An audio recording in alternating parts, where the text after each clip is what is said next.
Welcome to the Butterfly Effect, stage 21 of the 2020 Tour de France.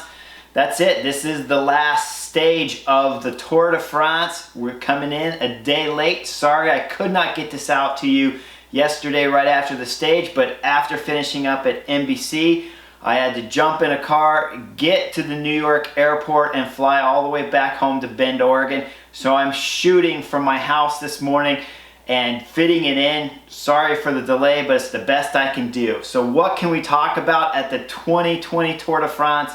It was an epic year.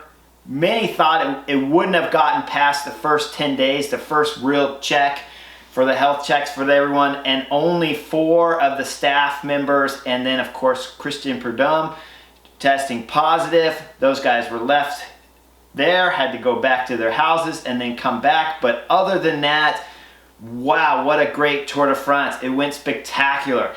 I really would like to discuss about what would have happened if we didn't get all the way to Saturday's stage 20 time trial and the race had been canceled. Could you imagine if the race was canceled because of COVID just days before the time trial, and everyone would just be leaving right now thinking Primož Roglič was the best stage race rider, won the Tour de France. The young kid, Tadej, was good, but he just couldn't overcome such a deficit and would have lost anyways. Didn't matter if the time trial went on or didn't go on. But instead, we had the time trial, Tadej, with the epic TT performance where he overcame everybody on GC, but everybody on that stage too was none other than Tom Dumoulin setting a blistering pace. Richie Porte right up there too. And the kid still put in over a minute on the best times at the Tour de France. Primož Roglič's time, okay, it could have been a little bit better, but even if his best and you give him back 30 seconds, you give him Tom's time, it wouldn't have changed anything. Tadej Pogačar's ride was just absolutely epic.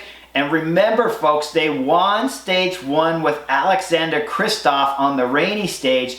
So UAE Team Emirates won at the beginning, then won 3 stages with Tadej Pogačar, won the yellow jersey, the white jersey, the mountain jersey. That team, considering they were quite quiet at this year's Tour de France as a whole of a team, we all understand that Tadej was very exceptional throughout all the stages.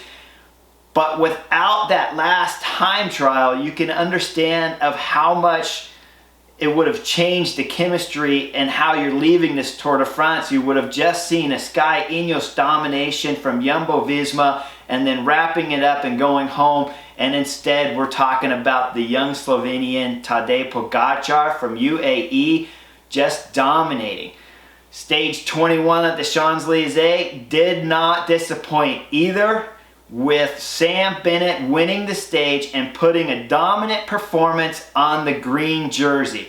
Now, we all understand the talk of Peter Sagan battling it out and having his penalties, time penalties, bad luck with drop of chain, but the Bora Hansgrohe team just really lighting up those middle stages for us.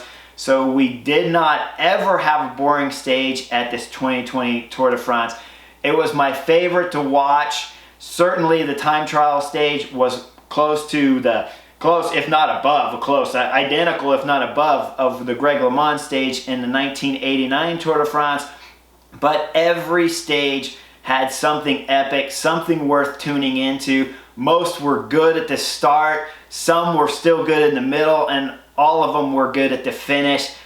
I gotta give hats off though to a bunch of the different teams. Jumbo-Visma, did a fabulous job. No one could have predicted Tadej Pogačar's comeback from behind in such a dominating performance. We all read Eddie Merckx's article on Cycling News where he called them actually stupid, which is just crazy. There's no way anyone could have predicted a kid riding that solid and doing those kind of results. It hadn't been done for 100 years.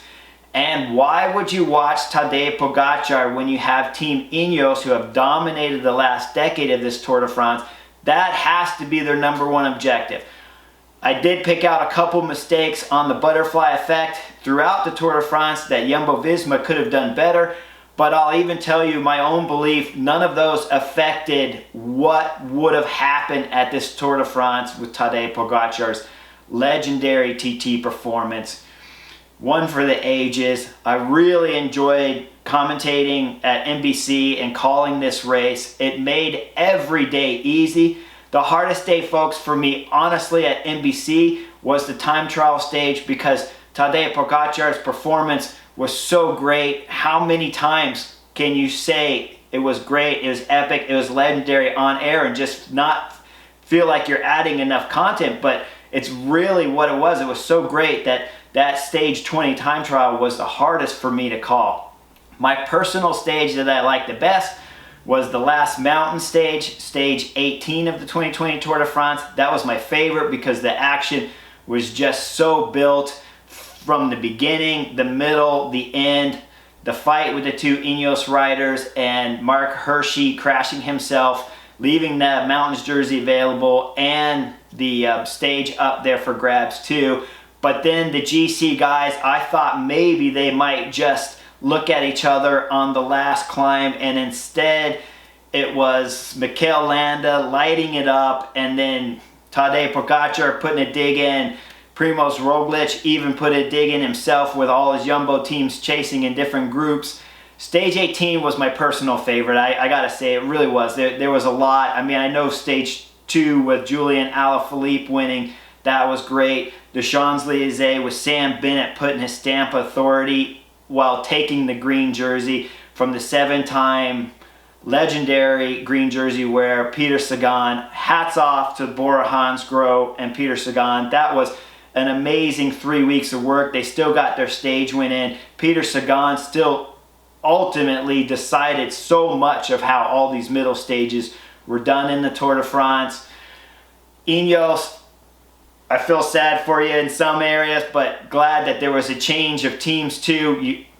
But your dominance in the Tour was still shown throughout. I love the way Michael Kwiatkowski's stage win came about. It was something he really deserved, an epic. And I also got to put out Trek Segafredo's Richie Porte. He's been one of my favorites, nicest guy, Australian. I always shooting the breeze with him all the time when we were racing. You always knew he's capable of riding a podium. I still believe he's capable of winning a Grand Tour when the right stars line up. He's certainly one of the best riders out there. It was fun, Richie, watching you just blitz through that time trial. It was amazingly sad for me when you flatted on stage 18, but then so much joy was brought back into it when you were able to latch back on with the leaders and to, of course, deliver a blistering TT of your own to move yourself back up in the top 3. So Richie Porte, hats off to you, tip the hat, really great. Primoz Roglic, it was an epic ride. Cannot say anything less than that. The dominance throughout the Tour was beautiful. The TT, of course, everyone will say that you had a bad day, but it was who could have beat Tadej Pogacar? You handled it after the loss on the TT stage with class on the Champs for the podium celebration, bringing your kid up there, the victory there. You handled it with absolute class.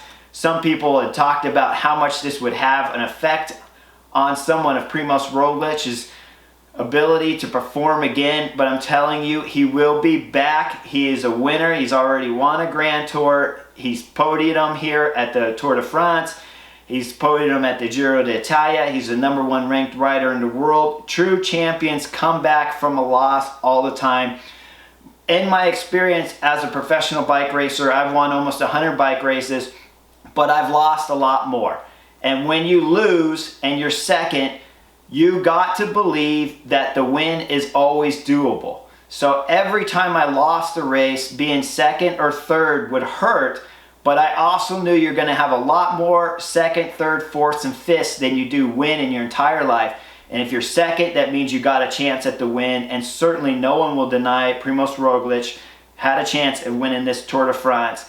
No matter how that time trial, if you rode it, you would have had to have been something exceptional, and that is what Tadej Pogacar was.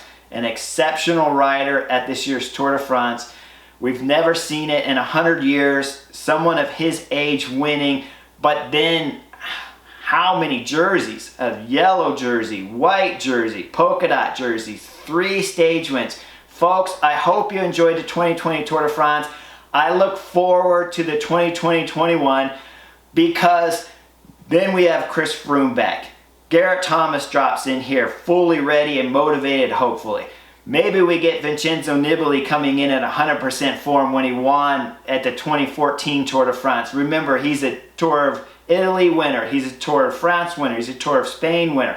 Would love to see all these guys come back pretty soon. Now we're going to have 4 dominant teams to look forward to next year.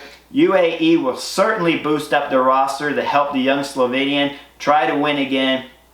Jumbo-Visma already have that roster. They'll probably come in stronger with Tom Dumoulin coming through and having more races under his belt before the Tour de France begins. And of course, Ineos will be back in full force with G. Thomas and Egan Bernal, hopefully fixed and ready to go with their training all spot on for the Tour de France again. Look forward to Movistar coming back up. They had a quiet Tour de France. They still won the team classification, but very quiet for Movistar at this year's Tour de France. So look forward to them coming back up again. Next year's 2021 Tour de France is going to be amazing, and my butterfly effect will be the takeaway from the 2020 Tour de France and how it's going to affect next year's Grand Tour, the biggest race in the world, the Tour de France 2021. Sorry folks, it's complicated. We're 3 weeks into this. So next year's Tour de France, the 2021, is going to be an amazing race. I hope you enjoyed this year. I hope you love the butterfly effect. If you like it, continue to watch. We'll have more stuff up on the website throughout the year. We'll start doing stuff at least weekly, if not twice weekly, on updates and different races and my take on things and how-to videos. Like and subscribe, and I'll see you real soon.